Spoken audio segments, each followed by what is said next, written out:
भीड़ भाड़ से अलग होकर जब भी कोई इंसान अपने साथ अकेले में समय बिताता है, तभी उसके दिमाग में नाना प्रकार की चिंताएं जन्म लेने लगती हैं। मनुष्य की प्रवृत्ति ऐसी है कि वो ज्यादातर समय नकारात्मक ही सोचता है। अपने लक्ष्य को कैसे प्राप्त किया जाए, इस सोचने की जगह वो ये सोचता है कि अगर लक्ष्य पूरा नहीं हुआ तो मैं क्या करूंगा। और इस प्रकार की नकारात्मक विचारधारा के कारण जीवन प्रांत डर डर कर जीता रहता है। अगर पूरी बुद्धिमानी और सजगता के साथ इस डर को समझाना जाए तो यही डर इंसान के पतन का कारण बनता है। ऐसा मनुष्य जो खुद पर संजय रखता करता है, खुद पर संदेह करता है, भला वह कैसे सफल हो सकता है। लेकिन बुद्धिमानी से अगर इस डर का उपयोग किया जाए तो यही डर उसकी सबसे बड़ी ताकत बन सकता है। काश केवल एक बार उसने खुद पर विश्वास किया होता तो उसे मालूम होता कि उसके डर में ही उसकी ताकत का रहस्य छिपा हुआ है। यह कहकर सन्यासी चुप हो गया और चुपचाप अपने कदमों पर ध्यान लगाते हुए जंगली घास पे से आगे बढ़ने लगा। संध्या का समय था। सन्यासी और एक लकड़हारा जंगल में से होकर गांव की तरफ निकल रहे थे। सन्यासी के ये शब्द लकड़हारे को कुछ समझ में नहीं आए। वो सोच रहा था कि डर में ताकत कैसे हो सकती है। डर तो आदमी को कमजोर बनाता है और अपने मन की उत्सुकता को जब वह काबू नहीं कर सका तो उसने सन्यासी से पूछा कि महात्मा, ना आप ये क्या कह रहे हैं कि डर में ताकत होती है। डर तो आदमी को कमजोर बनाता है, उसे तो अपना डर दूर करना चाहिए। लकड़हारा अपनी बात पूरी कर पाता उससे पहले ही उसे एक शेर की दहाड़ सुनाई दी। शेर की गर्जन सुनकर लकड़हारे का रोम रोम कांप गया। उसके कान खड़े हो गए। जंगल से आती एक आहट उसे साफ सुनाई दे रही थी। उसके कदम वहीं पर जम गए थे। वो भी नहीं पा रहा था, चल भी नहीं पा रहा था। उसे पता था कि थोड़ी सी हरकत उसकी जान जोखिम में डाल सकती है। उसका दिल तो तेजी के साथ धड़क रहा था, लेकिन फिर भी वो अपनी सांसों पर काबू पाने का प्रयास कर रहा था। कुछ देर बाद जब खतरा टल गया तब सन्यासी ने कहना शुरू किया। सन्यासी ने कहा कि अभी जब तुम डरे हुए थे तो तुम्हारे शरीर का रोम रोम जाग गया था। जंगल से आ रही छोटी सी छोटी आहट पर भी तुम्हारा ध्यान लगा हुआ था। तो इस प्रकार अपने मन के डर के कारण तुम होश में आ पाए हो, तुम पूरा ध्यान लगा पाए हो।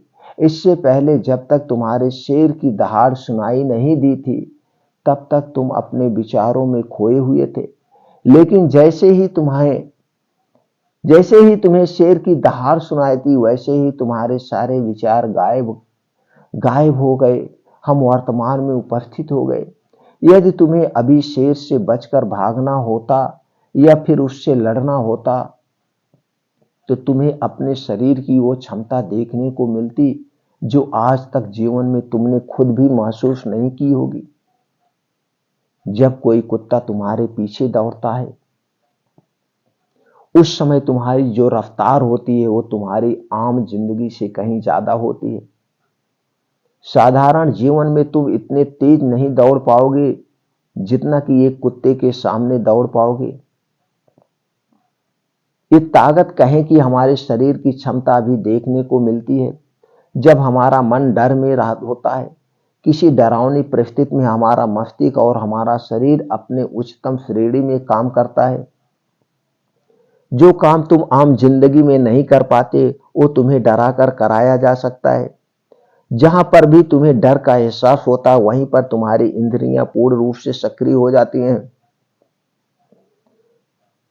तुम्हारे कानों की सुनने की क्षमता तेज हो जाती है, दृष्टि एक टक हो जाती है, पूरी सजग हो जाती है, सक्रियता बढ़ जाती है। और जैसे जैसे वो डर खत्म होता है वैसे वैसे तुम सुस्त अवस्था में चले जाते हो, तुम सो जाते हो और तुम्हारी इंद्रियां फिर से आराम की स्थिति में चली जाती है। सन्यासी ने लकड़हारे से कहना जारी रखा कि परीक्षा से एक दिन पहले जो याद करने की तुम्हारी गत होती है वो साधारण याद करने की क्षमता से कहीं तेज होती है। सिर्फ एक बार याद किया हुआ तुम्हें परीक्षा के समय याद रह जाता है और तुम जानते हो कि ये सब परीक्षा के डर से ही होता है। इसलिए डर को दूर करने की जगह इंसान को ये सोचना चाहिए कि वो अपने डर को ताकत में कैसे बना सकता है, ताकत में कैसे बदल सकता है। जिस प्रकार सुख और दुख, प्रकाश और अंधेरा एक ही सिक्के के दो पहलू होते हैं, उसी प्रकार डर और ताकत भी एक ही सिक्के के दो पहलू होते हैं। जिस प्रकार रोशनी के बिना अंधेरा पूर्ण नहीं होता है, सुख के बिना दुख पूर्ण नहीं होता, उसी प्रकार डर के बिना ताकत का भी कोई महत्व नहीं है। लकड़हारा सन्यासी के ज्ञान से प्रभावित हुआ, उनके चरणों में नतमस्तक हो गया और उनसे पूछा कि महात्मा, अंधेरे को तो दिया जलाकर रोशनी से भरा जा सकता है, लेकिन अपने डर को ताकत में कैसे बदलें, इसके लिए कोई उपाय बताएं। इस पर सन्यासी ने कहा कि डर दो प्रकार के होते हैं, सबसे पहला मानसिक डर और दूसरा शारीरिक डर। सन्यासी ने लकड़हारे को समझाते हुए कहना शुरू किया कि मान लो तुम्हें जंगल से होकर गुजरना है और अचानक तुम पाते हो कि तुम्हारे मन में शेर का ख्याल आ गया। अभी तक प्रत्यक्ष रूप में शेर तुम्हारे सामने नहीं आया है, न ही उसकी दहाड़ आपको सुनाई दी है, मतलब दूर दूर तक कोई अंदेशा नहीं है कि जंगल में शेर मौजूद है। लेकिन शेर का ख्याल आने से तुम्हारे मन में एक डर पनप गया। अब तुम्हारा मन उठने लाला, एक एक कदम उसी डर से अभिभूत होगा। जैसे भी आप चलोगे डर के साथ चलोगे। हर समय तुम्हारे मन में यही ख्याल चलेगा कि कहीं शेर ना आ जाए। ये शेर वर्तमान में तुम्हारे सामने नहीं है, यह तुम्हारी बहुविषयक की कल्पना है। इसी प्रकार जो मनुष्य अतीत और भविष्य की चिंताओं में डूबा रहता है, वह मानसिक डर का शिकार होता चला जाता है। इसी विडंबना के कारण वो अपने जीवन में जीतने भी निर्णय लेता है, वो सारे मानसिक डर से ग्रसित होते हैं। इसलिए ज्यादातर मनुष्य पूर्ण रूप से अपने निर्णय पर भरोसा नहीं कर पाते और यही निर्णय या फिर फैसले जो आधे मन से लिए जाते हैं, मनुष्य के कार्य को पूरा नहीं होने देते। लेकिन ये भी सत्य है कि मानसिक डर के कारण ही इंसान अपनी तैयारी पूरी करता है। अगर तुम्हारे मन में शेर का ख्याल नहीं आएगा तो तुम शेर से सुरक्षा के लिए कोई भी कदम नहीं उठाओगे। लेकिन अगर तुम्हें शेर का ख्याल आ गया तो तुम उससे सुरक्षा के लिए कोई ना कोई तरीका जरूर अपनाओगे। तो इसलिए मानसिक डर बेकार नहीं है, मानसिक डर बेकार नहीं होता, वो आपकी सुरक्षा और ज्यादा मजबूत भी करता है। लेकिन समस्या तब शुरू होती है जब आप चाहकर भी कुछ नहीं कर सकते, लेकिन उसके बावजूद आप मानसिक डर झेल रहे होते हैं। उदाहरण के लिए कुछ मनुष्य हमेशा से सोचते रहते हैं कि उन्हें कोई बीमारी ना हो जाए, कहीं उनके साथ कोई दुर्घटना ना घट जाए, कहीं उनके साथ कोई धोखा ना कर दे। लेकिन इन सब घटनाओं पर उनका कोई जोर नहीं होता है, ये उनके हाथ में नहीं होता है। अगर दुर्घटना होनी होगी तो होगी, अगर बीमारी होनी होगी तो होगी। अच्छा खान पान और अच्छी दिनचर्या का पालन करने के बाद भी अगर कोई मनुष्य बीमार हो जाता है तो ये उसके नियंत्रण के परे की बात है। अपनी तरफ से उसने पूरी कोशिश की थी और यही उसका कर्तव्य था, उसमें कोई कुछ नहीं कर सकता है। जो घटनाएं इंसान की पहुंच के परे होती है वो उनसे भी परेशान होता रहता है, उनसे भी उनका मन घबराता रहता है और यही मानसिक डर उसके पतन का कारण बनता है। और यही मानसिक डर अगर सही तरीके से इस्तेमाल किया जाए तो मनुष्य समझदार और अनुभवी कहलाएगा। जो इंसान ये सोचता है कि कांटे सिर्फ दर्द देने के लिए ही बने हैं, वो ये भूल जाता है कि कांटे ही फूलों की रक्षा करते हैं। इसी प्रकार एक ज्ञानी मनुष्य किसी भी चीज का उपयोग अपने सकारात्मक तरीके से कर सकता है, लेकिन एक अज्ञानी मनुष्य है अपनी अज्ञानता बस उन चीजों को भी छोड़ देता है जो उसके लिए उपयोगी होती है। विवेकशील मनुष्य फेंके गए पत्थरों का भी महल खड़ा कर लेता है, लेकिन एक वैज्ञानिक मनुष्य उन पत्थरों को दूसरों पर फेंकता है, एक अज्ञानी मनुष्य उन पत्थरों को दूसरे पर भी फेंक देता है। अगर किसी मनुष्य को अपने मानसिक डर को ताकत में बदलना है तो उसके कुछ नियम है, कुछ उपाय हैं। सबसे पहला उपाय, अपने विचारों का निरीक्षण कर। अपने विचारों का निरीक्षण, अगर हम अपने जीवन में अपने विचारों का निरीक्षण करेंगे तो हम पाएंगे कि ज्यादातर विचार हमारे काल्पनिक होते हैं, और इसलिए जो डर उन विचारों के कारण पनपता है वो भी काल्पनिक होता है। ज्यादा सोचने वाले लोगों को जब सोचने के लिए कुछ नहीं मिलता तो वह निरर्थक बातों के बारे में सोचने लगते हैं, और वो बेकार के विचार उसे तो परेशान करते ही हैं, साथ के साथ उसके परिजनों को, उसके सगे संबंधियों को भी परेशान करते हैं। इसलिए ज्यादा सोचने वाले लोगों को यह समझना चाहिए कि मन में उठ रहे तमाम विचारों में से काम के विचार कौन से हैं और बेकार के विचार कौन से हैं। जो निरर्थक विचार हो उन्हें दूर करते जाओ, और जो सार्थक विचार हो उनको गहराई से सोचना शुरू करो। तभी तुम्हारी समस्याओं के, तुम्हारी उलझनों के उपाय निकलेंगे। मानसिक डर को दूर करने का दूसरा उपाय है उसका सामना करना। इसका मतलब यह नहीं है कि तुम शेर के सामने जाकर खड़े हो जाओ, बल्कि इसका मतलब यह है कि पूर्ण सुरक्षा के साथ तुम जंगल में जा रहे हो। यदि जंगल में जाना बहुत आवश्यक है तो तुम शेर के डर से अपने घर पर नहीं बैठ सकते हो। इसी प्रकार मनुष्य के जीवन में बहुत सारे डर होते हैं, जैसे कि परीक्षा का डर, लक्ष्य ना पाने का डर, झूठ बोलने का डर, सच से पता लग जाने का डर, अपनों को खो देने का डर, दुर्घटना को हो जाने का डर। लेकिन जैसे जैसे समय के साथ इन डरों का सामना किया जाता है, वैसे वैसे ये डर जीवन से दूर होते चले जाते हैं। अगर तुम इनसे बचने का प्रयास करते हो तो ये जीवन भर तुम्हें सताते रहेंगे। ये तभी दूर हो सकते हैं जब तुम इनका सामना करो। कुछ लोगों को तो दूसरों के सामने खुलकर बात करने में भी डर लगता है।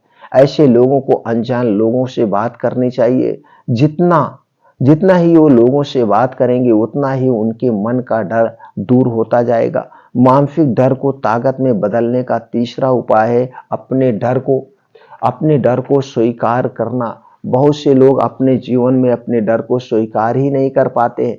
अगर आप उनसे पूछेंगे कि उन्हें किस चीज से डर लगता है तो वह साफ इनकार कर देंगे कि उन्हें किसी चीज से कोई डर नहीं लगता है। लेकिन दूसरों की नजरों में ऊंचा उठने के लिए ये झूठ उन्हें बहुत महंगा पड़ता है। अगर वो अपने डर को स्वीकार करना नहीं सीखेंगे तो जीवन प्रयत्न उन डर से मुक्त नहीं हो पाएंगे। इसलिए समझदारी इसी में है कि अपने डर को स्वीकार कर लिया जाए। अगर आपको किसी चीज से डर लगता है तो किसी से शर्म ना की जाए या झिझकने की जरूरत नहीं है। हर मनुष्य को, हर इंसान को किसी ना किसी चीज से डर लगता ही है, और आप पाएंगे कि जैसे ही आप अपने डर को स्वीकार करते हैं वैसे ही आपका डर खत्म होना शुरू हो जाता है। और जितना ही आप अपने डर को छुपाने की कोशिश करेंगे आपका डर उतना ही मजबूत होता चला जाता है। ये सारे तरीके तुम्हारे मानसिक डर को दूर कर सकते हैं, लेकिन शारीरिक डर को दूर करने के लिए तुम्हें किस दूसरे तरीके अपनाने होंगे। सबसे पहले ये समझो कि शारीरिक डर कौन सा होता है। मान लो तुम किसी जंगल से गुजर रहे हो, अचानक तुम्हारे सामने शेर आ जाता है। तुमने पहले ही नहीं सोचा था कि शेर तुम्हारे सामने आ सकता है, लेकिन जब वो तुम्हारे सामने आता है तो तुम्हारी सारी शारीरिक गतिविधि यह शिथिल हो जाती है, तुम्हारी सांसें अटक जाती है, मस्तिष्क काम करना बंद कर देता है और तुम्हारा दिल तेजी के साथ धड़कने लगता है। तो इसलिए जब बिन सोची बात हमारे साथ घटित होती है तो हमारा शरीर उस डर को महसूस कर पाता है, और वही सारा रिस्क डर कहलाता है। ऐसे समय में शारीरिक डर को दूर करने के कुछ उपाय हैं, कुछ तरीके हैं। सबसे पहला उपाय तो यही है कि अपने ऊपर संयम रखें। जब किसी मनुष्य के साथ बिन सोची बात घटती है तो सबसे पहले उसका संयम टूट जाता है, और संयम टूटने के साथ उसका मस्तिष्क काम करना बंद कर देता है, और इसी वजह से सोचने और समझने की प्रक्रिया भी रुक जाती है, क्योंकि हमारा शरीर उसी प्रकार कार्य करेगा।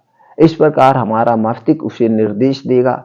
अगर मस्तिष्क की सोचने समझने की शक्ति खत्म हो गई तो हमारा शरीर भी शिथिल हो जाता है। तो इसलिए अगर कठिन समय में मनुष्य अपने ऊपर संयम रखता है तो उसका मस्तिष्क सही तरीके से काम करता है और वो सही निर्णय लेकर उस परिस्थिति से तत्काल बाहर आ सकता है। यहाँ पर दूसरा उपाय समझने का यह है कि शरीर में जो कुछ भी घटित हो सकता है, जीवन बड़ा चमत्कारी होता है। वो हमारी सोच के अनुरूप नहीं चलता है, बल्कि उसमें कुछ भी हो सकता है और यही जीवन की खूबसूरती होती है। अगर आपको आज ही पता चल जाए कि आने वाले 10 साल तक आप क्या कर पाएंगे, तो आपके जीवन में से रुचि खत्म हो जाएगी। लेकिन अगर जीवन एक रहस्यमय किताब की तरह बना रहेगा, तो आप अपने जीवन से कभी नहीं थकेंगे। आपका जीवन आपको आश्चर्यचकित करता रहेगा। इसीलिए यह समझो कि जीवन में कुछ भी घटित हो सकता है, तुम्हारी सोच से परे भी घटित हो सकता है। इसलिए कुछ दोस्तों कुछ है कि जो आपको सोचना चाहिए।